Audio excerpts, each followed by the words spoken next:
Se você chegou nesse vídeo, parabéns. Você já está na frente da maior parte dos vendedores.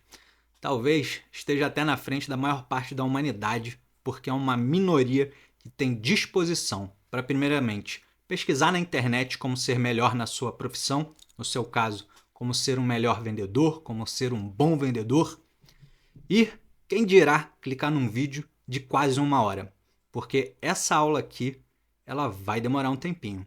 Ela não vai levar menos do que 30 minutos. Então, você que clicou nesse vídeo tem muita disposição e está no excelente caminho para se tornar um bom vendedor. Bom, por que eu decidi fazer esse vídeo? Primeiramente, porque ao longo da minha carreira, até eu me tornar de fato um bom vendedor, eu escutei muita coisa que eu achava que era balela. E no final, eu quebrei a cara muitas vezes, porque muitas dessas coisas não eram balela. Eram realmente coisas que fizeram com que eu me tornasse um bom vendedor. Então, nessa aula, eu quero compartilhar com você todas essas coisas para que você, assim como eu lá no passado consegui, também consiga se tornar um bom vendedor.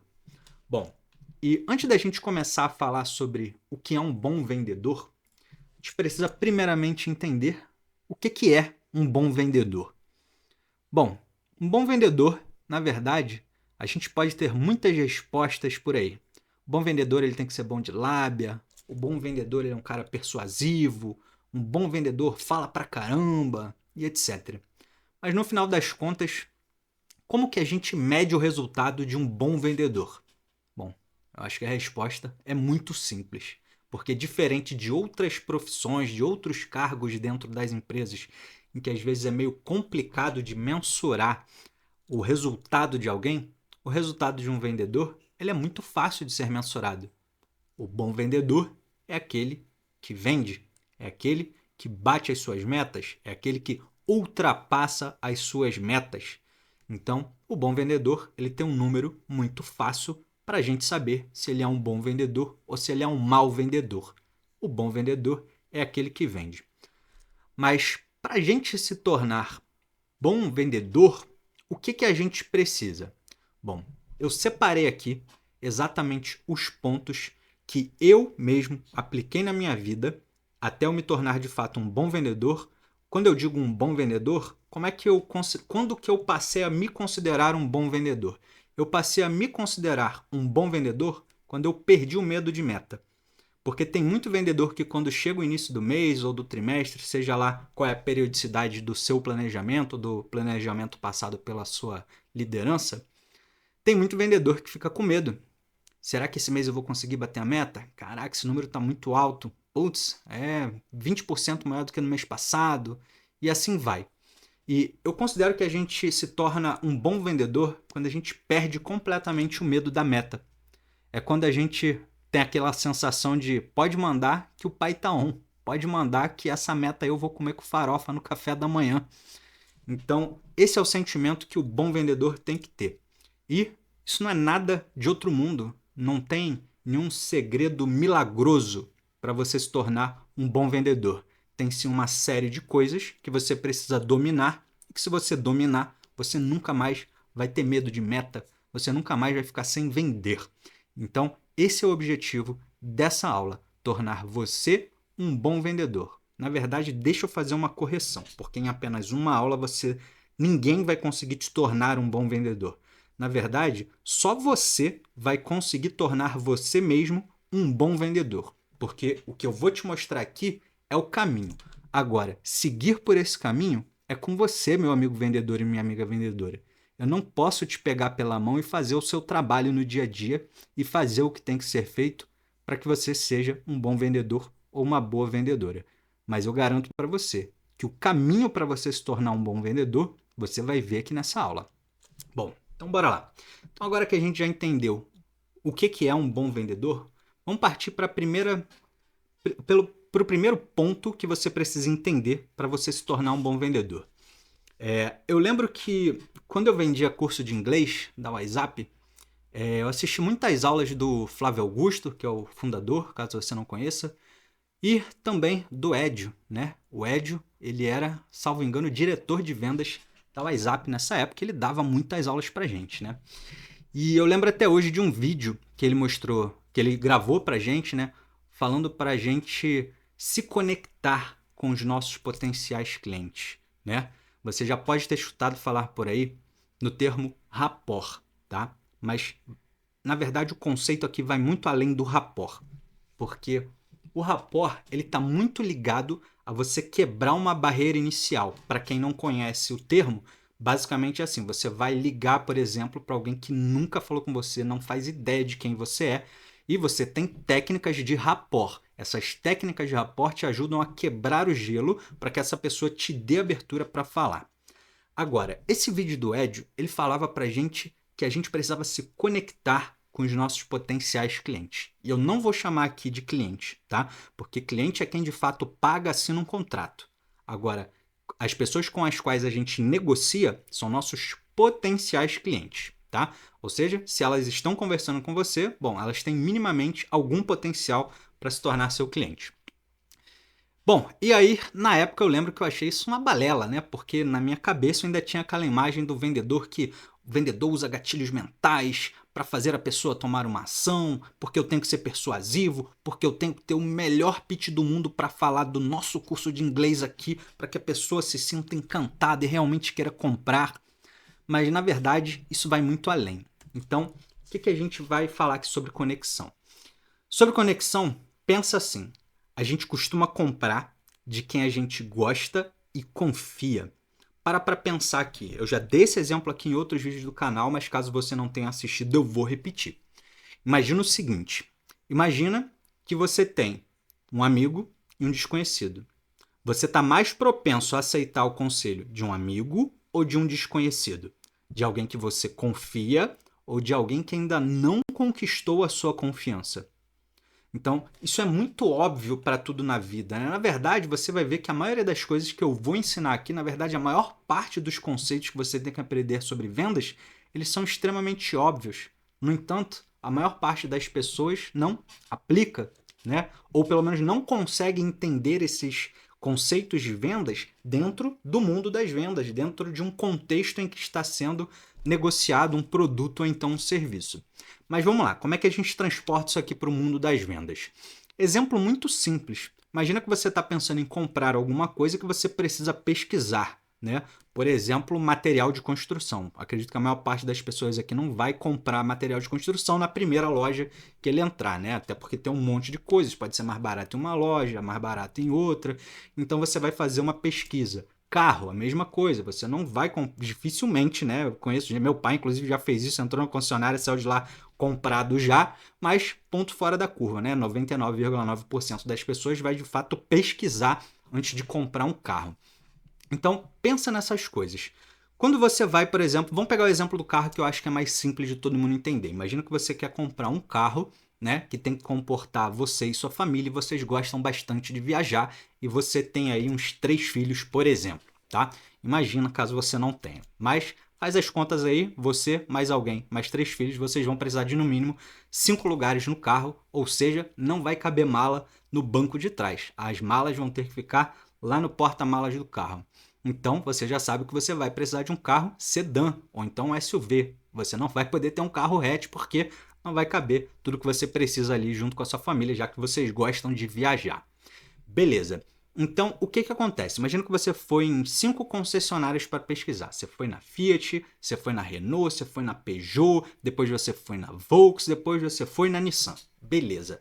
Só que aí é o seguinte: o vendedor da primeira concessionária que você entrou, que eu não vou citar nenhum nome de marca aqui para não denegrir nenhuma, mas o vendedor da primeira concessionária que você entrou, ele falou para você um bom dia, né? Te recebeu, perguntou se você queria um café e perguntou se você tinha algum modelo em mente. Aí você falou: pô, eu tô muito afim. Eu vou ter que falar nome de marca, né, para ficar mais concreto aqui. Imagina que você entrou na Volks e falou assim: cara, eu tô muito afim de comprar um Gol porque eu já tive Gol antes, meu pai já teve e a gente sabe que o Gol é um carro bom. Beleza. E o que esse vendedor faz? Ele leva você para te mostrar o Gol. E aí você olha o Gol, tal, e aí quando você olha o porta-malas, você mesmo chega na conclusão de que, cara, isso aqui não vai comportar as malas da minha família quando a gente for viajar. Beleza. E aí você fala com o vendedor: cara, obrigado aí pelo seu tempo, valeu, falou, depois eu volto aí, vou pensar. Famosa objeção, né? Inclusive tem vídeo aqui no canal, vou deixar o link na descrição, aproveitando para fazer um jabá do resto do canal. Mas bora lá. Aí tu foi em outra concessionária. Tu foi lá na Nissan. Cara, chegando lá na Nissan, o vendedor te deu um bom dia, te ofereceu um café, também perguntou se você já estava namorando algum modelo específico, e aí você até falou que estava querendo o Versa, achou ele bonito e etc. O Versa não, vai, imagina que você está namorando o Nissan March, que é pequenininho, hatch, né? E aí beleza. Aí ele falou, cara, que legal. Tô vendo que você tá sozinho, mas você tem esposa, imagina que é um homem, né? Imagina que você. Vamos lá, vamos botar no teu contexto, né? Você tem esposa ou marido, né? Caso seja uma mulher que esteja assistindo, ou enfim.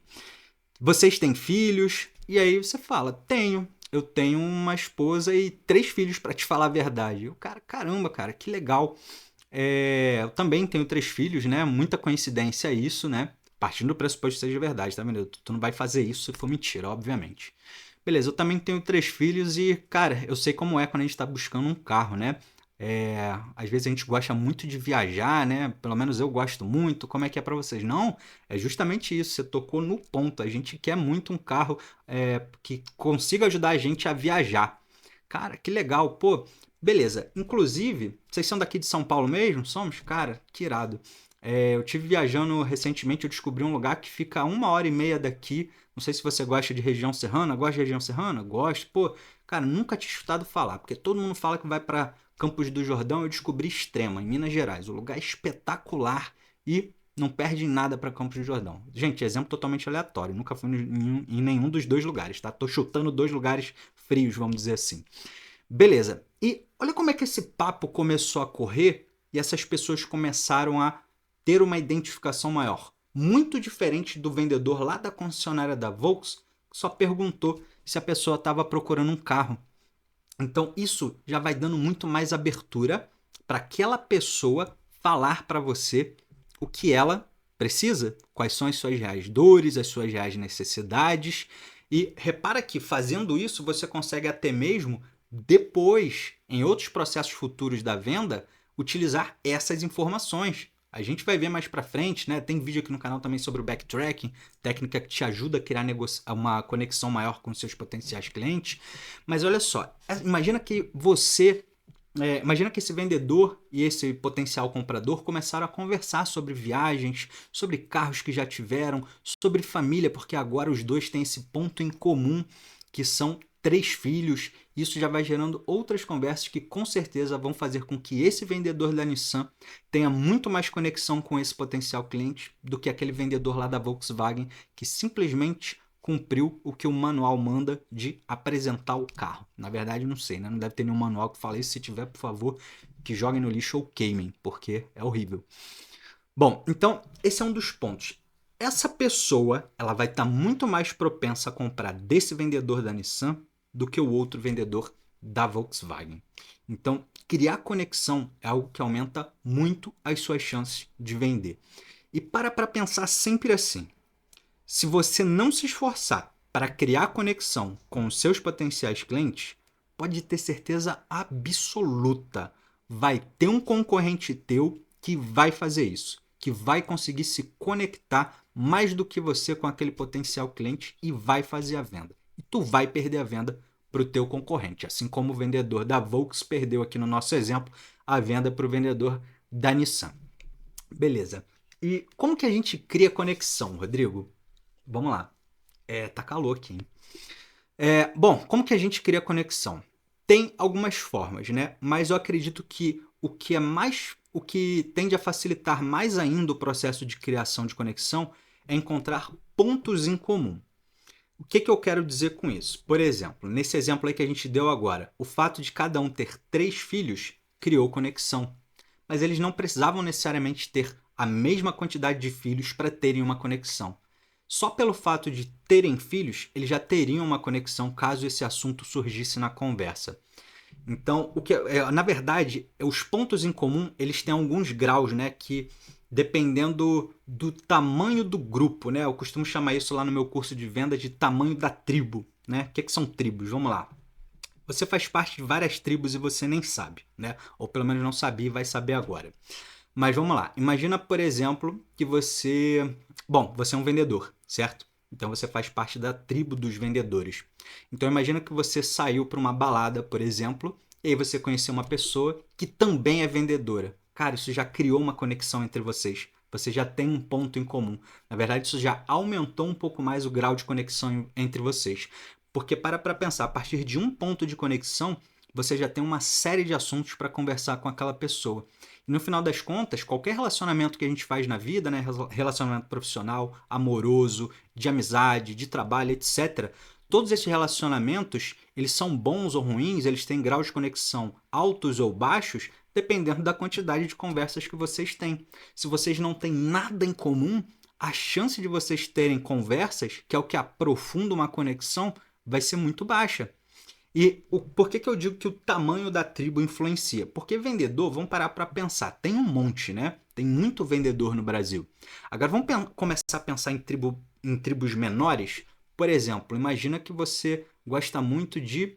Hoje está até mais popular, mas houve uma época em que, quando a cultura sul-coreana estava começando a invadir o Brasil, que quando uma pessoa que gosta, por exemplo, desses doramas coreanos, encontrava outra que também gosta, cara, essas duas pessoas pensavam tipo, cara, achei uma agulha no palheiro. Achei mais alguém que pensa igual a mim, que gosta da mesma coisa que eu. Caraca, séries coreanas, que irado. E aí você vai ter a oportunidade de conversar com aquela pessoa, coisas que você não tem a oportunidade de conversar com ninguém da tua família, porque ninguém mais da tua família gosta de série coreana, ninguém no teu trabalho assiste. Bom, isso era a realidade há algum tempo, né? Agora, onde você vai, tem pessoas que gostam de séries coreanas. E como é que a gente deixa a coisa mais profunda ainda, né? Imagina quem gosta de, sei lá, novelas indianas. Putz, esse aí eu não sei nem se existe uma tribo igual a essa, né? Mas se porventura existir, cara, quando você encontrar uma outra pessoa que também gosta disso, vai ser absurdo, né? Eu lembro até hoje alguns casos da minha própria vida, né? Por exemplo, quando eu era mais novo, quando eu era garoto, eu gostava muito de jogar um jogo de cartas que se chamava Magic the Gathering, né? Era um jogo de cartas tipo Yu-Gi-Oh!, por exemplo, essas cartinhas de Pokémon que estão na moda agora atualmente também, né? Por causa do joguinho de celular. Mas eu jogava esse jogo, Magic the Gathering. E, cara, quase ninguém jogava isso. Cara, quase ninguém jogava isso. Isso no Brasil. Só que o que acontece? Em 2008, eu me mudei para o Japão, morei lá por algum tempo. Qual a chance de conhecer alguém lá no Japão que joga Magic the Gathering? Primeiro que assim, olha o lance da tribo. Lá no Japão, quando a gente que é brasileiro encontra um outro brasileiro, já é uma coisa assim, tipo, caraca, que irado, conheci mais um brasileiro, né? Porque em meio a tanta gente de olho puxado aqui, achei alguém que fala a minha língua, que tem a mesma cultura que eu, que gosta das mesmas coisas que eu, ou pelo menos algumas, né? Mas qual é a chance de um brasileiro no Japão achar uma outra pessoa que joga um jogo que lá no Brasil já quase não tem ninguém? Putz, eu encontrei. Eu encontrei um cara uma vez que namorava. Ele namorava uma prima minha, que também mora lá no Japão, tá lá até hoje. Ela começou a namorar um cara, conheci, né? Um dia a gente saiu pra trocar uma ideia, etc., com a minha prima e o cara. Putz, e ele falou que ele jogava Magic the Gathering. E ele falou que ele jogava Magic the Gathering. Cara, na hora, o grau de conexão já saltou daqui pra cá. Foi absurdo, assim. E a minha prima ficou até com ciúme depois no final, de tanto que a gente ficou conversando lá sobre Magic. Ela falou, pô, me esqueceu, né? Só quer saber do jogo das cartinhas, etc. Mas, cara, foi uma situação tão rara de acontecer e eu tava tanto tempo sem conversar com ninguém sobre Magic. E ele também, que quando a gente se conheceu, a gente conversou muito sobre isso, né? E isso acabou se tornando uma grande amizade minha lá no Japão, né? Então, esse foi só um dos exemplos, mas para pensar que quanto menor é o tamanho da tribo, mais isso vai incentivar a conexão. Maior vai ser o grau de conexão gerado. Beleza? Agora vamos lá, vamos entender isso aqui no contexto de venda. Porque no contexto de venda, obviamente a situação não vai ser tão fácil, tão simples assim. Putz, como é que você chega? Imagina que tu vende contabilidade, tu vende teu serviço de direito, tu vende um software de alguma empresa. Como é que tu chega no Magic the Gathering do nada assim, numa conversa de vendas, né? É meio complicado. Mas é por isso que a conversa ela vai indo aos poucos, né? Vamos parar para pensar em algumas situações aqui. Por exemplo, um meio muito fácil é através de videoconferência, quando a pessoa está em casa e não embaçou o fundo ou não colocou aquelas telas atrás horríveis, né? Com um recorte mal feito da transmissão ao vivo. Mas se você consegue ver o fundo da casa da pessoa, você já consegue ter uma ideia ali de alguma coisa. Caso ela dê sinais, né? Por exemplo, eu sou uma pessoa muito fácil de criar conexão porque tu já vê aqui, por exemplo, do outro lado, na verdade, um monte de livro ali, né? Então, quem já bate o olho naquele livro ali quando entra numa videoconferência comigo, vira e mexe já tá falando comigo. Caramba, aquele livro ali é a Bíblia de Vendas? A Bíblia de Vendas, né? Caramba, aquele livro ali é o do C.S. Lewis, né? O Cristianismo Puro e Simples? É esse livro mesmo, né?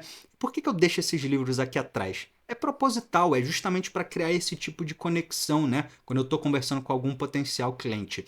E o inverso também é válido, né? Quando eu estou olhando lá o fundo lá do cenário da pessoa, já cansei de passar por esse tipo de situação. Tu olha um troféu lá atrás e tu vê alguma coisa meio de esporte e tu vê, ó, já dá para ver que o cara é atleta, hein? Aí o cara que esporte que é? Pô, futebol, não sei o que. Cara, toda videoconferência, ou pelo menos a maioria delas, sempre tem, no mínimo, um minutinho ali de bate-papo furado para a gente começar a se aproximar da pessoa. E isso acaba criando conexão.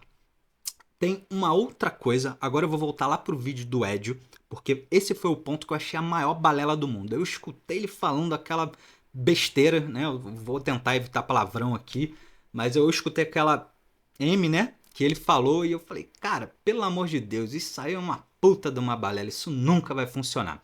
Mas o que ele falou, resumidamente, foi isso. Interesse-se verdadeiramente pelas pessoas. E cara, hoje isso faz muito sentido. Hoje isso faz total sentido quando eu penso em criar conexão com os meus potenciais clientes. E você deveria fazer isso também.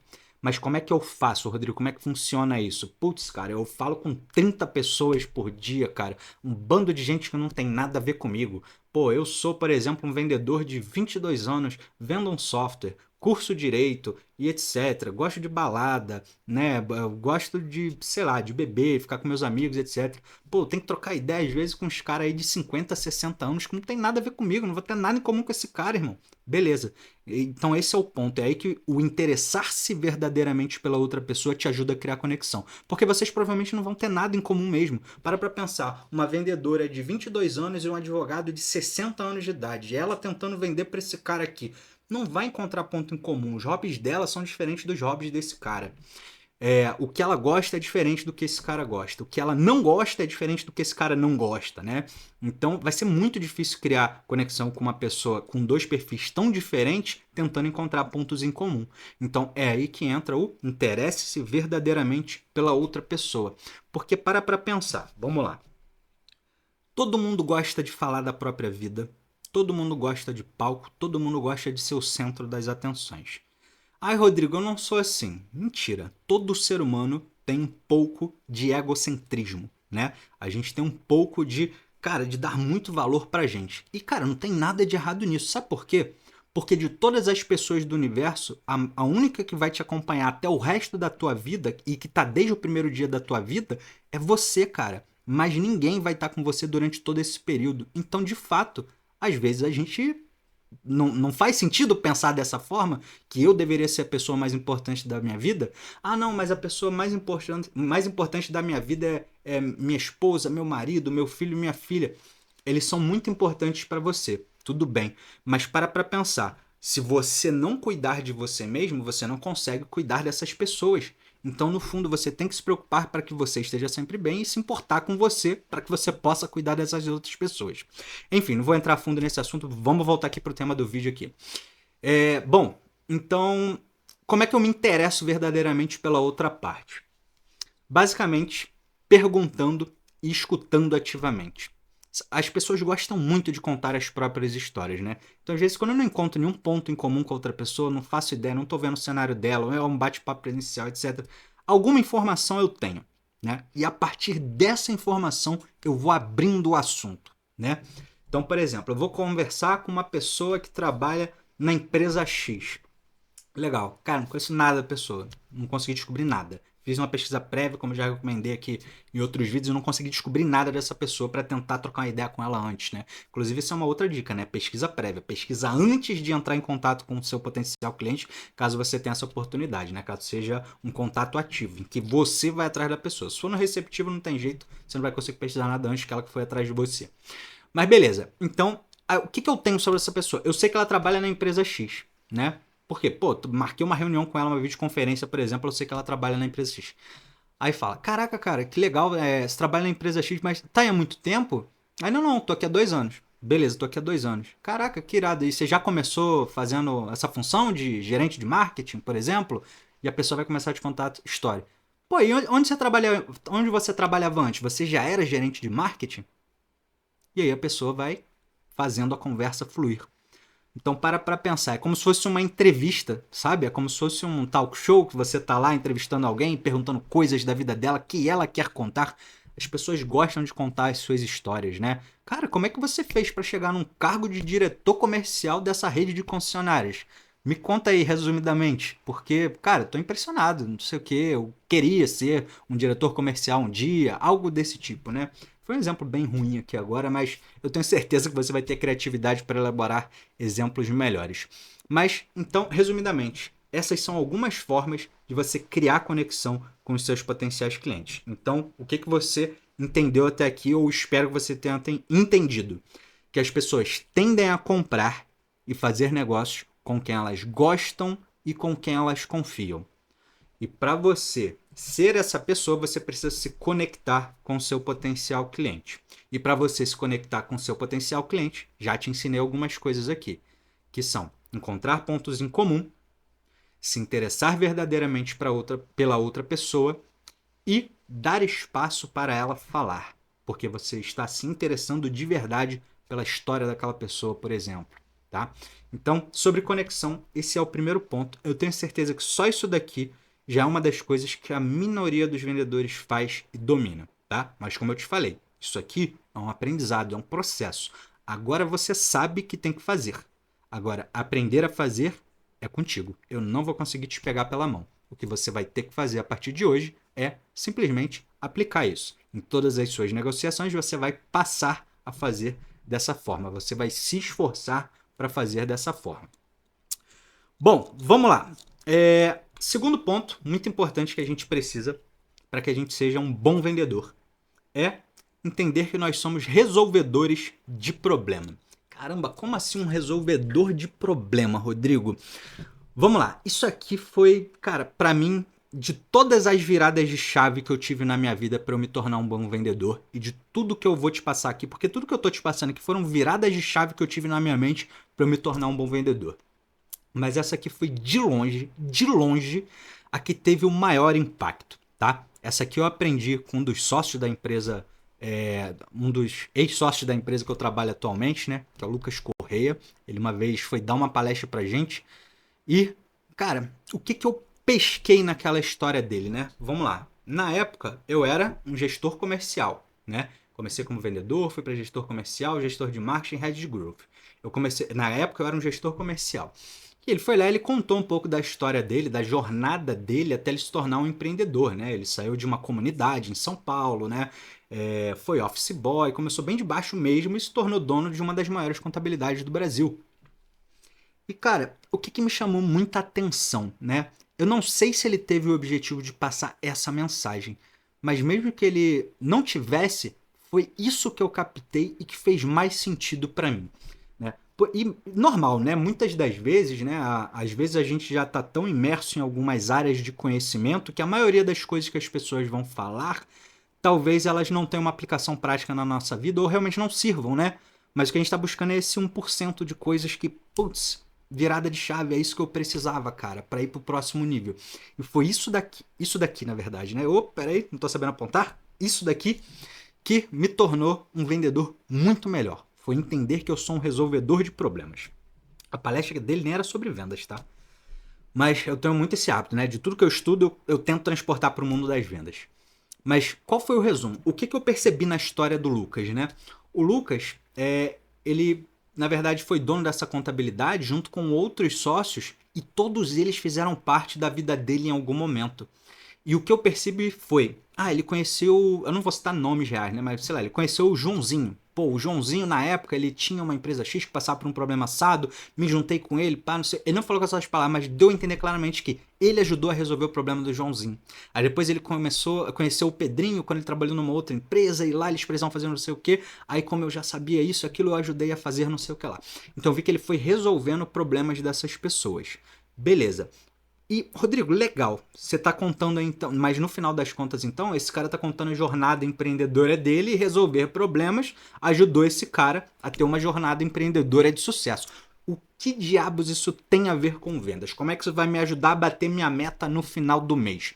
Pelo seguinte, meu amigo vendedor e minha amiga vendedora, finalizando a história do Lucas, depois de alguns anos, eles abriram uma contabilidade e se juntaram, e as pessoas que procuraram ele foram pessoas que ele foi ajudando ao longo da jornada dele, porque todo mundo enxergava o Lucas como um resolvedor de problemas. É aquela pessoa que, cara, tem um problema X, chama que o fulano resolve. Fulano, qualquer missão que você jogar na mão dele, ele vai resolver. E é exatamente assim que você quer ser visto pelos seus clientes. O exemplo do comprador do carro, por exemplo, que foi lá na concessionária da Kicks, vamos imaginar como é que essa história fluiu depois daquela criação de conexão. Imagina que o vendedor chegou lá querendo um Nissan March e o vendedor falou: não, eu não vou deixar você sair daqui com o Nissan March. Cara, como assim, né? Eu sou comprador, se eu te der o dinheiro, tu tem que me dar o produto, irmão. E ele vai falar: não, eu não vou. Sabe por quê, cara? Porque você tem 3 filhos, vocês gostam de viajar e eu garanto pra você que você vai passar muito sufoco na hora de comportar na mala do teu carro tudo que você quiser levar. Se você falar pra mim hoje que quer sair daqui com o Nissan Kicks, eu sabendo do seu contexto, eu não te vendo. Eu chamo outro vendedor pra te vender, mas eu não vou te atender porque eu sei que depois você vai ficar muito insatisfeito e vai voltar aqui pra reclamar comigo. Não vai me indicar pros seus amigos quando eles precisarem comprar um carro. Então eu prefiro não fazer a venda. Caramba, como assim, né? Depois dessa, então me fala aí, né? O que que você quer que eu leve daqui, já que eu não vou poder levar o meu Nissan March? Beleza, cara, vamos aqui, ó. Tá vendo esse aqui? Esse aqui é o Nissan Versa. O Nissan Versa, ele tem a mala, pá, não sei, eu não conheço muito do Nissan Versa, mas eu sei que ele é um sedã, então ele obviamente tem uma mala maior do que a do Nissan March, né? Eu espero, se eu não tiver também, perdoem-me pelo erro. E aí eu tenho também o Nissan Kicks. O Kicks é um SUV. Cara, você pretende ter mais filho? Pô, não sei o que. Não, vá, pretende mais filho não, porque eu não sei se o carro tem 7 lugares, mas, cara, isso daqui quando você estiver viajando, eu tenho certeza que isso aqui é o máximo de conforto que você vai conseguir proporcionar para sua família. Mas se você falar: Rodrigo, não tenho condições financeiras de bancar um Kicks, sem problema. Tem o Nissan Versa aqui, que ele já tem um porta-mala excelente para comportar todas as malas da sua família, e o conforto interno desse carro você não vai achar nenhum outro igual no mercado, não. Pode sentar, fazer um teste, enfim. Para pensar, essa pessoa ela vai comprar o carro, seja o Kicks ou o Versa. Com ambos ali eu acredito que uma pessoa que esteja nesse contexto que a gente falou aqui vai estar satisfeita. E essa pessoa, ela vai sair dali com aquele carro e na primeira viagem que ela fizer e for colocar tudo na mala e ver que ainda sobrou espaço, ela vai pensar: putz, cara, que o vendedor acertou bonito nessa aqui, né? Realmente é aquele, pô, ainda bem que o fulano me avisou, né? Porque se a gente fosse colocar isso aqui na mala do March, não ia caber não. E aí, esse vendedor, ele já conquistou um espaço na mente desse comprador, né? Essa pessoa, quando for comprar outro carro, ela com certeza vai procurar esse mesmo vendedor. Quando algum amigo dessa pessoa perguntar: onde que tu comprou esse carro aí? Tu indica lá? Cara, indico de olho fechado. Vai lá procurar o fulano, porque, pô, eu tava com a ideia de comprar um March, mas, cara, o March não ia dar, as malas, não sei o que, ele me alertou disso e, cara, esse carro aqui é excelente. Mala gigante, cabe tudo, criança tudo confortável lá no banco de trás, a patroa do lado. Esse carro aqui, mano, se não fosse o vendedor lá, eu tava muito ferrado. Então, esse vendedor, para pensar. Se tu conseguir fazer algum cliente teu falar essa frase que eu acabei de falar: se não fosse o, substitui pelo teu nome, eu tava muito ferrado, né? Cara, meu sonho, né? Porque eu não consigo ver, né? Como que é a conversa entre o meu cliente e as pessoas para quem eles me indicam, né? Mas o meu sonho seria ler numa conversa dessa: cara, se não fosse o Rodrigo, eu tava ferrado. Putz, zerei a vida de vendedor, zerei o jogo das vendas. Porque se eu fiz isso, é porque eu fiz um trabalho como vendedor de excelência. O meu trabalho como vendedor foi louvável numa situação como essa. Então é assim que você quer ser enxergado pelos seus clientes, pelos seus potenciais clientes que vão se tornar seus clientes também. Quando a gente está focado em resolver o problema de fato de alguém, essas pessoas sentem que elas têm que fechar negócio com você.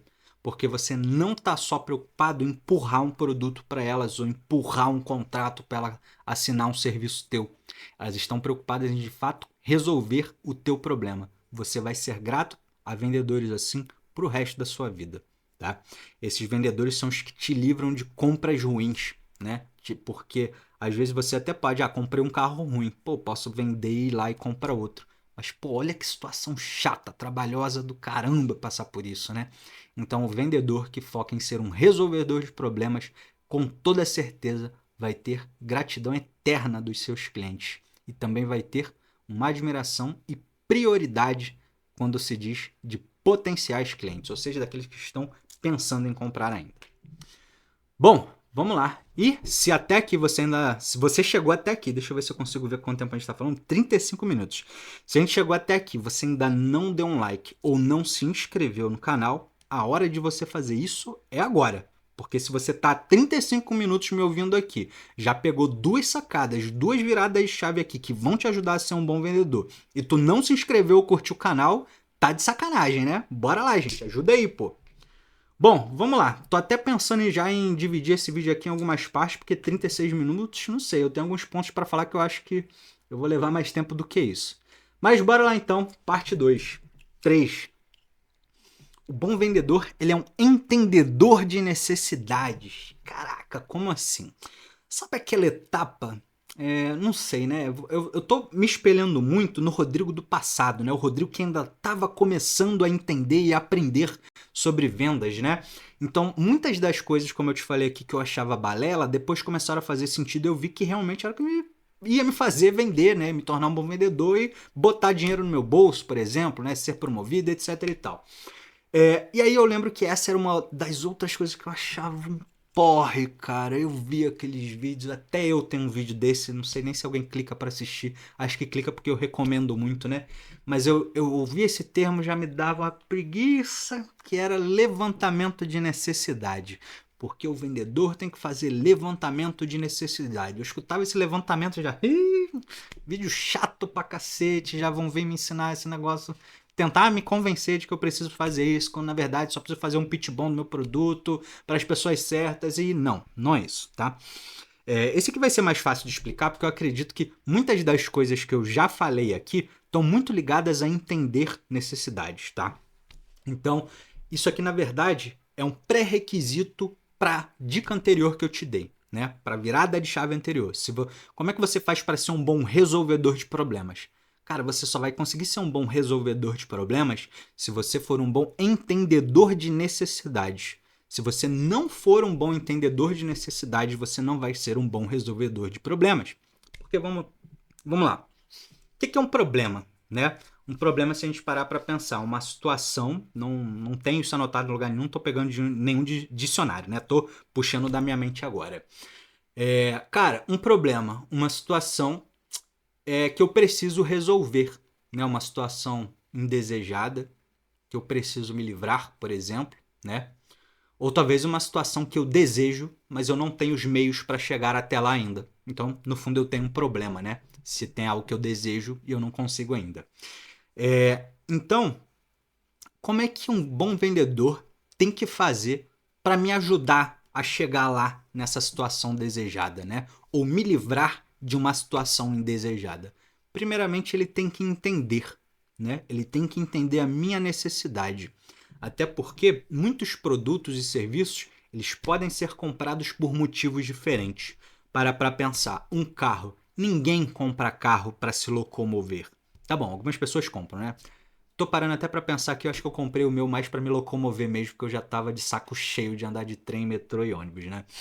Mas a maior parte das pessoas vai ter algum outro motivo que não seja só se locomover, né? Porque se fosse só se locomover, a gente ia pegar o carro mais feio, mais barato que tem. Que é o que algumas pessoas fazem, né? É uma necessidade, né? É uma necessidade. Tô cansado de andar de trem, ônibus e metrô. Eu vou pegar o carro mais barato que tem só pra me locomover.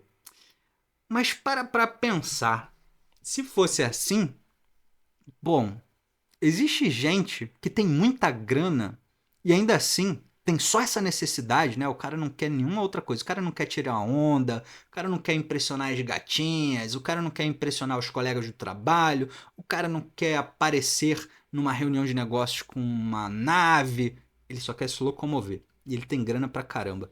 Por que ele não compra um carro, o carro mais barato que tem? Por que ele não compra lá o Celta 2002 ou o Voyage 2013? Por que ele compra um carro às vezes um pouco melhor? É porque na verdade ele não tem só a necessidade de se locomover. Talvez ele tenha outras necessidades, né? Então, acredito que isso seja muito óbvio para os vendedores de carros já mais experientes, né?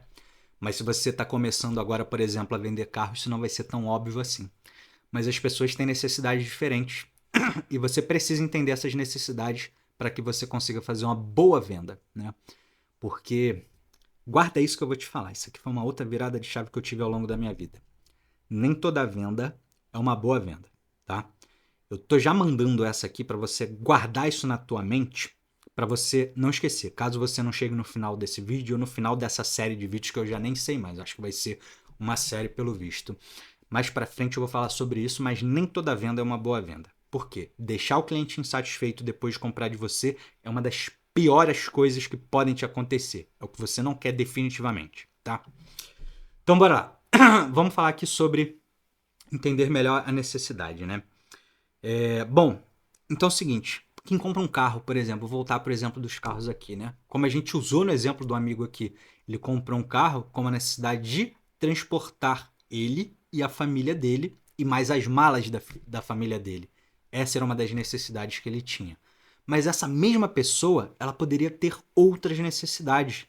Imagina que essa pessoa, ela tem um cargo alto em uma determinada empresa, ela frequentemente visita clientes e ele não pode chegar lá com Peugeot 206 2003 igual o que eu tinha, todo capenga, cara. Ele vai ter que chegar com um carro maneiro.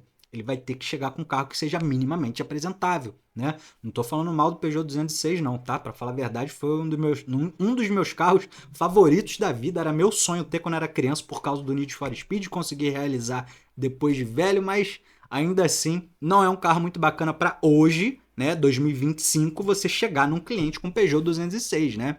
Se você tem um cargo muito alto em uma empresa. Então, às vezes, essa pessoa ela tem uma outra necessidade. Então, às vezes, ela até parou para pensar assim, putz, Nissan Kicks ou Nissan Versa? Pô, o Kicks é superior, hein? Vai fazer mais presença quando eu chegar numa reunião lá, for visitar um cliente. E às vezes essa pessoa poderia perfeitamente ter as suas necessidades de comportar a sua família, malas de viagem, etc., num Versa, mas ela levou o Kicks justamente porque ela iria ajudá-lo com outra necessidade que ele tinha.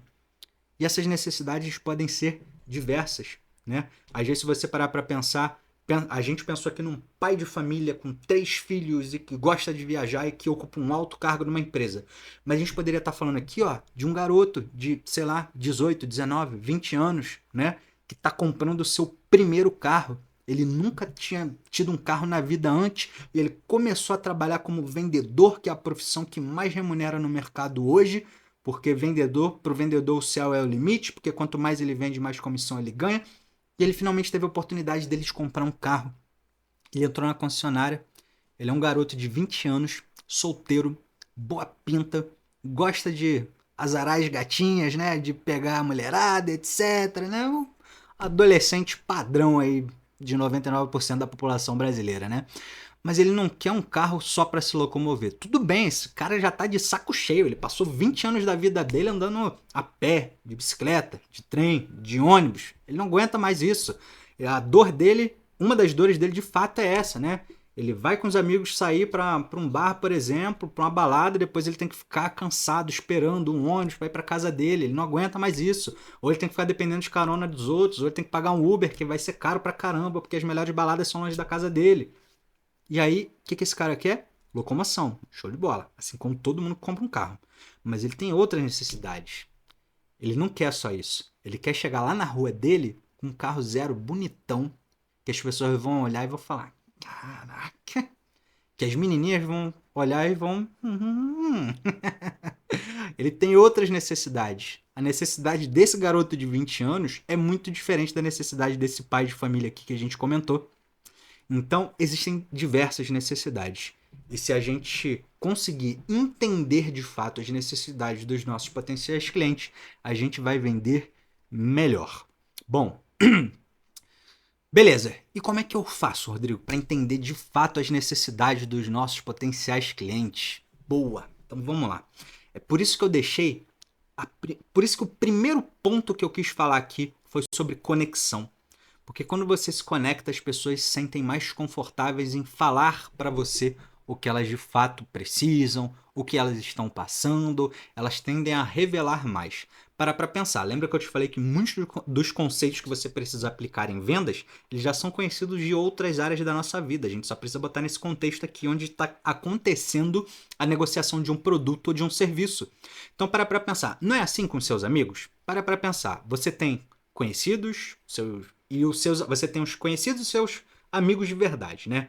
Imagina que você trabalha numa empresa que tem, sei lá, 30 pessoas lá. E aí todos eles são seus conhecidos, nenhum deles são seus amigos. O seu amigo mesmo é aquele cara que você conhece há 5 anos, há 10 anos, que você conhece desde pequeno. É a única pessoa que você confia para falar algumas coisas que só essa pessoa sabe. E você tem talvez até uma outra categoria, né? Você tem o conhecido, que você não conta nada, você tem talvez um amigo, né? Que você já começa a revelar algumas coisas da sua vida, algumas dores, algumas preocupações, e você tem o teu melhor amigo, que para esse aqui tu conta tudo, né? Então, muitas das vezes o que a gente precisa fazer é estabelecer um grau de conexão cada vez mais alto com os nossos potenciais clientes, para que a gente vá, à medida que a gente vai aumentando esse grau de conexão, o nosso potencial cliente se sinta mais confortável em revelar para a gente as suas necessidades mais ocultas, né? Já cansei de ver isso por aí, por exemplo, né? Na empresa que eu trabalho atualmente, lá a gente vende um serviço de contabilidade, né? Na época que eu era vendedor, eu sei que tem muita coisa que os nossos potenciais clientes não contam pra gente porque acham que a gente é sócio do governo, né? Que se contar alguma coisa pra gente já bate automaticamente lá na Receita Federal e esse cara vai cair na malha fina, né? Então o que eu precisava fazer e preciso fazer até hoje, né? Porque por mais que eu não esteja vendendo diretamente agora a contabilidade para uma pessoa, eu ainda me comunico com grupos de pessoas, né? Que a venda que eu faço hoje ela é praticamente B2B, né? Eu fecho parcerias, eu faço palestras, eu dou aulas para imobiliárias inteiras, etc. Exemplos, né? De vendas em massa que eu faço. Mas vamos lá, eu lembro que na época do 1 a 1 isso era muito forte, né? Eu falava com a pessoa, começava a falar sobre o serviço e perguntar algumas coisas, eu sentia que a pessoa não dava tanta abertura, mas à medida que o meu grau de conexão ia aumentando, elas já iam dando mais abertura e revelando algumas coisas. Então o cara chegava para mim, por exemplo, querendo abrir empresa, e aí o cara falava assim, eu quero abrir uma empresa. Pô, legal, né? E como sempre, né? No início da venda, vendedor, se tu não faz isso, a partir de hoje tu vai passar a fazer. Levantar a necessidade no início, perguntar a motivação da pessoa. Isso aqui é poderoso demais, né? Mas a gente tem sempre que entender a motivação da outra pessoa. Por que ela tá te procurando, né? Se ela tá te procurando, alguma coisa, ela quer algum problema, ela tem. Então você tem que descobrir, porque é com base nisso que você vai nortear a tua negociação. Nisso e no que mais você vai revelando, conforme a conexão aumenta, ele vai liberando necessidade para você. Mas eu lembro que a pessoa chegava assim, eu quero abrir um CNPJ para economizar com impostos, porque eu vi que paga menos impostos. Pô, legal, cara. Quanto você ganha atualmente, né? Aí a pessoa começava a falar, etc.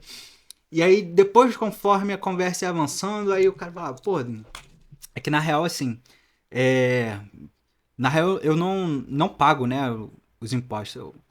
Mas como não pago impostos, né? Fiquei pensando, o cara falou que me procurou justamente para abrir uma empresa para pagar menos impostos.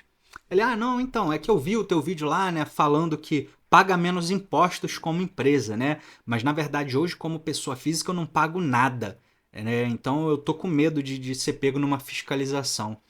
Aí tu começa a perceber, olha só, se eu ficasse só naquele grau de conexão básico no início da conversa e não fosse aprofundando, ele não ia revelar esse medo pra mim. E esse medo pra mim, cara, deu doce na mão de uma criança, porque o vendedor, quando descobre que a outra parte tem medo, isso é uma excelente arma de persuasão, uma excelente carta que a pessoa deu pra você, que ela jogou na mesa e tu pensou, era essa carta aí que eu precisava para bater o jogo, irmão.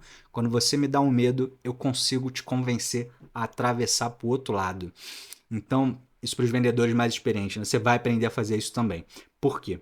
Porque a gente é movido por dor ou desejo, mas cara, a dor sempre é o maior motivador, tá? E eu não tô falando que você vai fazer isso utilizando esse poder, vamos dizer assim, para persuadir alguém a comprar o que ela não precisa, obviamente. Mas a gente precisa utilizar isso às vezes para fazer mover uma pessoa que ela tá muito parada e tu claramente tá vendo, cara, tu precisa ir para lá, irmão. Por que que tu ainda tá aqui, cara? Como é que eu faço para mover esse cara para lá? Só através do medo. É o melhor para aquela pessoa, eu sei que é o melhor para aquela pessoa, que ela vá para aquela direção ali, que ela compre o meu produto, que ela compre o meu serviço, porque isso vai fazer bem para a vida dela. Então, já que ela não tá indo por bem, vai por mal, irmão. Eu vou ter que usar o medo. Vou ter que falar para essa pessoa que o negócio é muito grave. Eu preciso fazer com que ela enxergue o quão grave é a situação, por exemplo, né? Mas enfim, eu já tô indo para um outro assunto, mas voltando aqui no entender necessidade. Essa pessoa só liberou essa informação para mim porque eu não parei aqui de gerar conexão com ela. O processo de criação de conexão, ele tem que continuar por toda a nossa negociação, durante a nossa conversa. E na verdade eu diria até mais, durante todo o seu relacionamento com o cliente no pós-venda, que é algo que a gente vai falar também. Então, aprofundar o grau de conexão com o seu potencial cliente vai te ajudar a aumentar cada vez mais o nível de informação que ele vai passando para você. E como você viu nesse exemplo aqui, dependendo da informação que a pessoa solta para você, isso vai ser uma arma muito poderosa na sua mão para negociar, beleza? Bom, vamos lá. Próximo ponto, a gente vai comentar no próximo vídeo, tá? Se você já gostou do que você viu até aqui, deixa o like, se inscreve no canal e ativa o sino das notificações para que você não perca o alerta de quando vai sair a próxima aula dessa, tá? Eu tô fazendo esses vídeos aqui com o objetivo de fato, criar um conteúdo mais aprofundado para quem realmente gosta de se aprofundar no assunto e realmente quer se tornar um bom vendedor, tá? Bom, quero também saber muito de vocês, o que vocês acharam desse primeiro episódio aqui sobre como se tornar um bom vendedor. Deixa aqui nos comentários para mim, dá seu feedback. Se você gostou de alguma coisa, fala. Se você não gostou de alguma coisa, fala também. O importante é você comentar. Eu quero saber o que você achou. E caso você tenha interesse em se aprofundar mais ainda, esteja sem paciência para esperar a próxima aula, eu tenho um curso completo para o vendedor bater meta todos os meses. Como eu te falei aqui, a partir do momento que você se torna um bom vendedor, você não tem mais medo de meta. Eu vou te mostrar o caminho aqui ao longo de algumas aulas longas, mas com toda certeza eu não vou conseguir detalhar aqui ao máximo como eu detalho lá no meu curso. Então, se você quiser conhecer, tá aqui, link na descrição. O curso é baratinho, 7 horas de conteúdo aproximadamente para você dominar o que realmente importa. Bom, espero que você tenha gostado e vejo você na próxima aula.